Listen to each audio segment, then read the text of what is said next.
Сіз денеңіздің 60 жастан кейін біртіндеп байқатпай өзгеретінін аңғардыңыз ба? Бұл өзгерістер туралы көбіне ашық айтылмайды. Бірақ олар көңіл күйге, денсаулыққа, тіпті өзіңізді қабылдауыңызға дейін әсер етуі мүмкін. Тері жұқарады, шаш өзгереді, ұйқы мазасыздана бастайды. Алайда үнсіз өзгеріске ұшырайтын әйелдердің көбі айтуға ұялатын бір маңызды аймақ бар. Бұл интимдік аймақ. 60-тан кейін қынап пен жамбас аймағында ереулі физиологиялық өзгерістер жүреді. Табиғи ылғал азаяды. Инфекциялардан қорғаныс әлсірейді. Ортақ қышқылдығының көрсеткіші тепе-теңдігі бұзылады. Тіндер жұқарып, сезімтал бола түседі. Соның салдарынан жайсыздық, ашу сезімі, ауырсыну, тіпті зәр ұстамау қаупі артады. Ең алаңдатарлығы, бұл мәселе жайлы көп айтылмайды. Көптеген әйелдер оның себебі мен шешімі бар екенін білмей, үнсіз төзе береді. Зерттеулер көрсеткендей, 60 жастан асқан әйелдердің басым бөлігі интимдік жайсыздықты сезінеді. Бірақ олардың аз ғана бөлігі көмекке жүгінеді.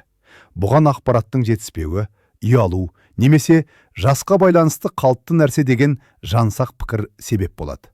Бірақ бұл қалыпты жағдай емес. Сондықтан бүгін біз интимдік денсаулықты сақтауға көмектесетін 4 маңызды бағытты қарастырамыз. Қарапайым, түсінікті және құрметпен. Пікірге жасыңызды және қай жерден қарап отырғаныңызды жазыңыз. Осындай маңызды ақпараттың қаншалықты кең таралып жатқанын бірге көрейік. Ендеше бастайық. Бірінші бөлім. Қынап шырышты қабығы. Өзгерістер мен күтім.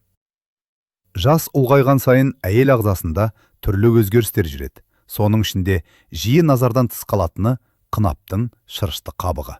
Менопауза кезеңінде эстроген гормоны азайып, тіндердің серпімділігі мен қорғаныш қасиеті төмендейді. Нәтижесінде қабырғалар жұқарып, сезімтал болады.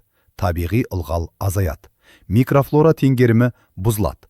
Қан айналымы баяулайды. Бұл жағдай жиынтығы постменопаузалық атрофиялық өзгерістер деп аталады. Бірақ дұрыс күтім арқылы жағдайды жақсартуға болады.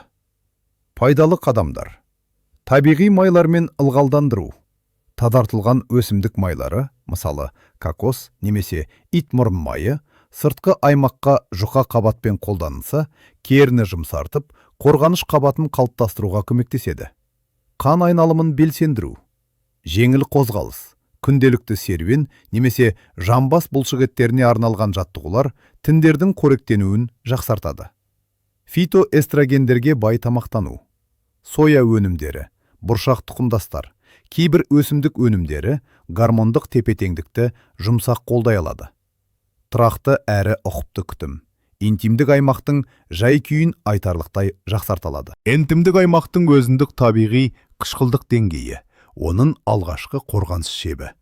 Жас кезде қынап, ортасы сәл қышқыл болып, пайдалы бактериялар тепе-теңдікті сақтап тұрады. Олар зиянды микроағзалардың көбеюіне жол бермейді. Алайда менопауза басталған соң эстроген деңгейі төмендеп, бұл нәзік жүйе әлсірейді. Орта бейтарап не сілтілі бағытқа ауысып, пайдалы микрофлора азаяды. Соның салдарынан әдеттен тыс бөліністер, қышу немесе ашу сезімі, қайталанатын инфекциялар пайда болуы мүмкін. Бұл гигиенаның жеткіліксіздігінен емес, ағзадағы табиғи өзгерістердің нәтижесі екенін түсіну маңызды. Тепе-теңдікті қолдауға көмектесетін тәсілдер. Пробиотикке бай тағамдар. Кефир, табиғи йогурт, ашытылған 40 қабат секілді өнімдер микрофлораны іштен қолдайды. Дұрыс күтім құралдарын таңдау. Қарапайым сабын орнына интимдік аймаққа арналған жұмсақ құралдарды пайдалану ұсынылады. Олар табиғи тепе-теңдікті бұзбайды. Жұмсақ тыныштандыру әдістері. Жылысу процедуралары немесе жеңіл күтім тіндердің жай-күйін жақсартып, жайсыздықты азайталады. Интимдік денсаулық жалпы жай-күйдің маңызды бөлігі.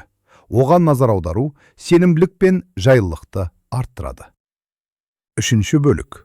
Құрғақтық, ұйқы және өмір сапасы. Интимдік құрғақтық тек физикалық жайсыздық емес.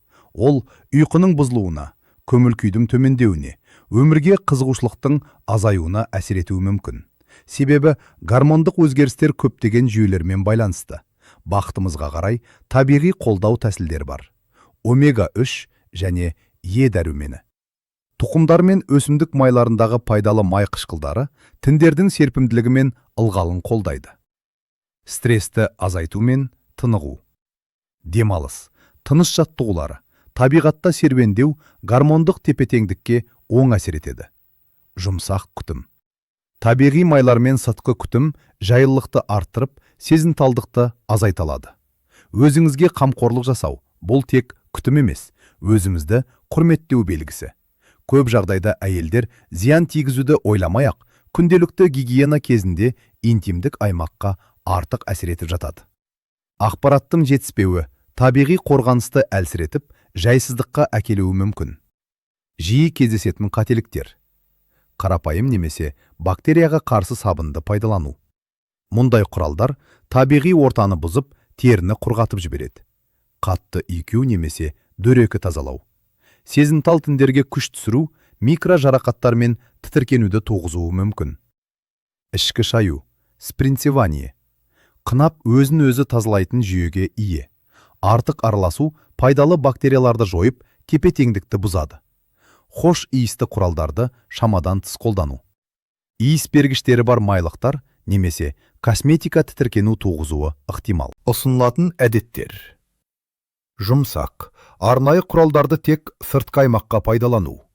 Қолмен нәзік жуу, мақта іш киім кию, терінің демалуына мүмкіндік беру. Нәзіктік дұрыс күтімнің негізгі қағидасы. Жамбас түбі бұлшықеттерін күшейту. Кейде жөтелгенде, немесе күлгенде зәрді ұстай алмау, не жамбас аймағында қысым сезіну, жамбас бұлшықеттерінің әлсіреу белгісі болуы мүмкін. Бұл жасқа байланысты табиғи өзгеріс, бірақ оны жақсартуға болады. Бұлшықеттерді күшейту үшін қарапайым жаттығулар көмектеседі. Олар бақылауды жақсартады, жайлылықты арттырады, өмір сапасын көтереді. Қарапайым бастау тәсілі. Ыңғайлы қалыпта отырыңыз немесе жатыңыз. Зәрді тоқтатқыңыз келгендей, бұлшықеттерді тартыңыз, 5 секунд ұстап тұрып, босаңыстыңыз, 10-15 рет қайталаңыз, күніне бірнеше рет. Бірнеше апта ішінде оң өзгерістер байқалуы мүмкін. 60 жастан кейінгі өзгерістер табиғи құбылыс. Бірақ бұл жайсыздықпен үнсіз кенсу керек дегенді білдірмейді. Ақпарат пен күтім арқылы жайлылықты, сенімділікті және өмір сапасын сақтауға болады. Интимдік денсаулық. Бұл ұят тақырып емес. Бұл өзіңізге деген құрмет пен қамқорлықтың бір бөлігі. Егер бұл ақпарат пайдалы болса, оны басқа әйелдермен бөлісіңіз. Мүмкін дәл осы мәлімет біреуге қажет болып тұрған шығар. Өмірдің әр кезеңі толыққанды, әрі мәнді өмір сүруге мүмкіндік. Жас ұлғаю үнсіздік емес, саналы қамқорлықтың уақыты.